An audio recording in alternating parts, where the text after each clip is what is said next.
સંયુક્ત રાષ્ટ્રમાં ભારતે પાકિસ્તાનને આપી કડક ચેતવણી, ગેરકાયદેસર કબજો ખાલી કરવા જણાવ્યું। સંયુક્ત રાષ્ટ્રના મંચ પરથી ભારતે પાકિસ્તાનને આતંકવાદ અને ગેરકાયદેસર કબજા જેવા મુદ્દા પર કઠોર શબ્દોમાં ચેતવણી આપી છે। જીનીવામાં આયોજિત સંયુક્ત રાષ્ટ્ર માનવ અધિકાર પરિષદના 60મા સત્ર દરમિયાન ભારતે પાકિસ્તાનને સ્પષ્ટપણે જણાવ્યું કે તે ભારતીય ભૂપ્રદેશ પરથી પોતાનો ગેરકાયદેસર કબજો ખાલી કરે।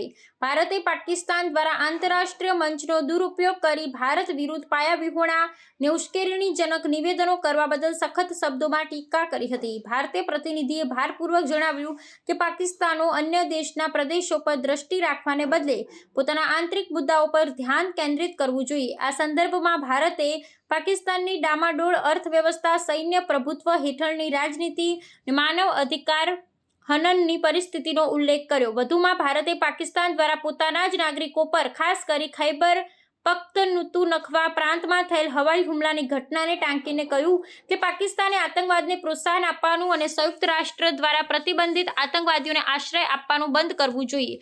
ભારતે પોતાનું દ્રઢ વલણ પુનરાવર્તિત કરતા કહ્યું કે જમ્મુ અને કાશ્મીર ભારતનો અભિન્ન અંગ હતું, છે અને હંમેશા રહેશે। ભારતે સુરક્ષા પરિષદના ઠરાવ 47નો હવાલો આપતા જણાવ્યું કે પાકિસ્તાન પોતાના સૈનિકો અને ઘૂસણખોરોને પાછા હટાવવા જોઈએ અને ગેરકાયદેસર રીતે કબજે કરેલા તમામ વિસ્તારોને તાત્કાલિક ખાલી કરાવવા જોઈએ।